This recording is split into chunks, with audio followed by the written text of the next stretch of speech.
Let's have a brief idea about the difference between special and general theory of relativity. Now, in these lectures, we have seen that when we talk about special theory of relativity, we are finding out different quantities like length contraction, time dilation, relativistic mass with deriving E is equal to mc square relation.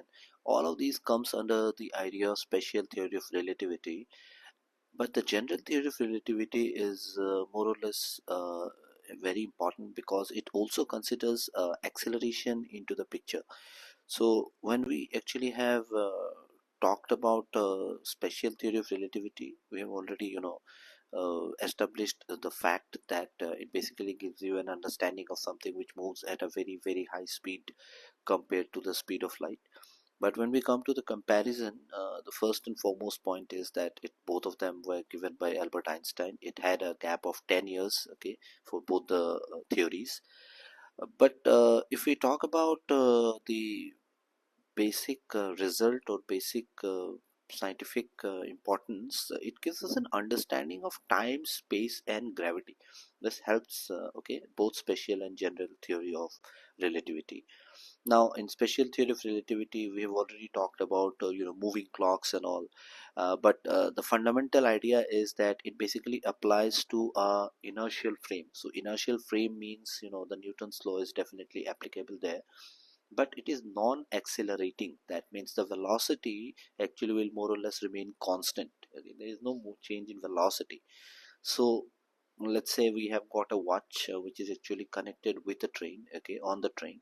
So the time that is being measured for this train by this watch will be different from the time that is being measured by another for another train which is actually moving, okay, and this watch is actually connected to this train. So for this will be actually nothing but the time which actually does not change, okay. But on the other hand, if we basically have another watch which is at the station, this will actually measure a time which should be similar for both the trains, okay. So the idea is that whether the time is being measured on the frame of reference, that means the frame which is moving, or it is actually stagnant and we are measuring it with respect to the moving frame of reference, okay. So that is the basic idea of measuring time, and based on that, if the speed is very very high, the time dilation effect also comes into the picture. So the special theory of relativity are dealing with two important concepts. One, that the laws of physics are same for all observers, and second, that the speed of light is constant. That's around 3.3 to 10 to the power 8 meter per second.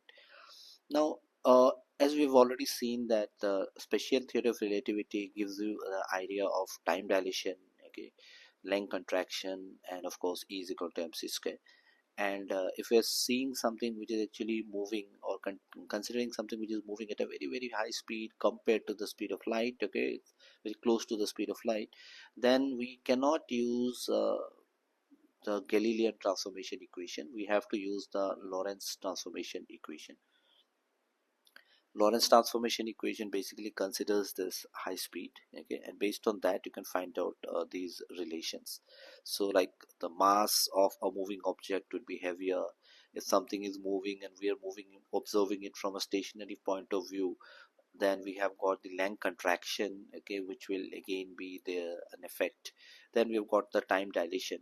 So the twin paradox is also a result of this, okay. There are two brothers who one went to space with a very high speed, and then he comes back to the earth. The other brother is already there on earth. You'll see that the person who was actually traveled and came back to the earth with that high speed will actually have a lesser age compared to someone which was there on earth, okay. So that depends again on which frame of reference we are taking to measure it and so on. So these are all outcomes of special theory of relativity. So if we talk about the general theory of relativity, this was actually given 10 years later in 1915.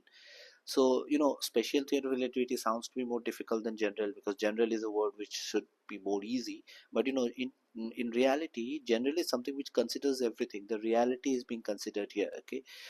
Because if you're talking about a system, practically there will be gravitational effect. Practically, it might be an accelerating system and so on, okay? So these effects are actually considered in general theory of relativity. And if we look into this image of the star, okay, uh, let's consider this is a heavy, a massive, heavenly object, and this is actually the central object which we are basically considering. And let's say it's a star, it can be any other heavenly object as well, okay. And this grid that you can observe, this we can basically call it as the space time grid. So we are considering the space, the bending of space due to the gravitational effect, as well as the time factor is considered for sure, okay. So this symbolizes the fabric of space time, and it is depicted as flexible, stretchable, okay. And it's basically a two-dimensional thing that we are observing, but in reality it will be three-dimensional, okay. So you can see that this grid is actually shown curving and bending downwards around the stars, okay. This indicates actually the mass of the object deforms the space-time around it, okay. So that's a very important concept that we have. So this actually is because of the gravitational influence, like the planet orbits around the sun because the sun's mass wraps this space-time, okay, and it causes the planets to follow a curved path. Those curved path actually is basically called as geodesics. We're going to look into that as well. So the key concept in general theory of relativity, as I said, is the space-time geometry, and it also talks about the geodesics. So geodesics are these curved straight paths, okay. These are actually the straightest path in the curved space. So you can say this is the shortest path that we basically have, but you cannot avoid the curvature because gravity does incorporate curvature into the picture, okay. And if we look into this and we look into the consequence of this, this is basically gives you that the time will run slower in a stronger gravity. So if the gravitational pull is stronger, the time will actually run slower. This has got a very good implication scientifically. These things are actually used for in GPS satellites, okay. GPS satellites are actually there in the outer space, so it gives a practical application of general theory of relativity. So it's not just a theory, it has got some impact, effect. And in technologies like GPS theory and all, GPS satellites and all, okay, we are basically going to we employ general theory of relativity to predict things more accurately, okay. So GPS, as we know, is global positioning system. It relies precisely on the timing from the satellites. Now what happens is these satellites will actually experience some kind of gravity, okay, and it will move faster than the objects on the earth. Now if that happens, it will actually have an effect where we can see that there is time dilation, okay? There is a difference in time. So without applying this general theory of relativity correction, the GPS collection will actually drift by about, let's say, 10 kilometers per day, okay. It does happen that practically.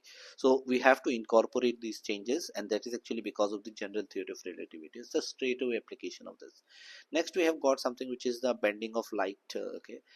In the year 1919 there was a solar eclipse, and after that, Sir Arthur Eddington, he actually observed that the starlight passing near the sun was bent due to the sun's gravitational field. It does have an enormous gravitational field, as we know that if the mass is more, the gravitational field will definitely be more. Now this was again predicted by the general theory of relativity, and it general theory of relativity came in 1915, and it was predicted in 1919. That means it is a direct consequence of the idea, okay. uh, Next we can also talk about the gravitational redshift. So if there is a change in wavelength, there is a shift. It can be a blue shift or a red shift.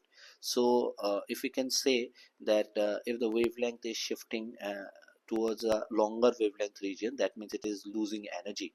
Now this was actually confirmed by observing light from like white dwarf stars, okay. It was also done with precise measurements from atomic clocks on the earth versus that on the satellites. So these things actually confirm something which we call as the gravitational redshift as well, okay. So GPS accuracy, as we already discussed, it regards the correction, general theory of relativity correction. So coming back, if we just look into the comparison table, these two theories were given 10 years apart. The motion type in special theory of relativity is constant, so you don't need to consider acceleration. A parameter reduces, so the calculations are much more easy. But when talk about general theory of relativity, it includes acceleration as well as gravity, so it becomes more complicated than it looks. So the main focus here is high speed compared to the speed of light. If the speeds are like in max speed and all, or normally the move speeds at which the train moves, the effect of time dilation or length contraction is very very less. We can ignore that in the real life. But when it's very very high, talk about particle accelerators and all, okay, it's definitely going to have an impact.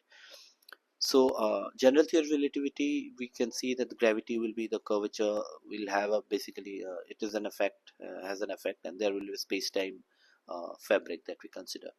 Gravity not included in special theory of relativity. In general theory of relativity, that's the main concept. And if you look into the mathematical tools, special theory of relativity easier to analyze. We just use linear algebra here. Okay, we can derive length contraction, time dilation, Galilean transformation, Lorentz transformation, and so on. But when we talk about general theory of relativity, the mathematical analysis is difficult. We need to know about tensor calculus. We also need to use a lot of differential geometry. So if you look into the real world application, which we have already discussed, these are basically used in particle accelerator. You can see this is a very famous image, the Large Hadron Collider. Here we are using special theory of relativity because the particles are moving at a very very high speed, but the velocity is more or less constant. We are considering inertial frame there, so use of special theory of relativity. When we talk about GPS technology, like okay, you have a satellite which is at the outer space, GPS technology. This will actually be using both special and general theory of relativity. And of course, astrophysics, very fascinating. Astrophysics and black holes, there the general theory of relativity comes into the picture, because when we are talking about such massive objects which are actually in the outer space, both the space-time continuum as well as the gravitational effect is very very prominent. So the concluding remarks would be that we have a legacy to follow for relativity, because it revolutionized modern physics, a theory which was there more than 100 years back. The technology is used today. It continues to influence technology and research. Okay, at that time, Einstein had this imagination. So imagination is more important than knowledge, obviously. And now we are actually applying this. So with this, I hope you have learned something new in this lecture, especially on general theory of relativity. Thank you.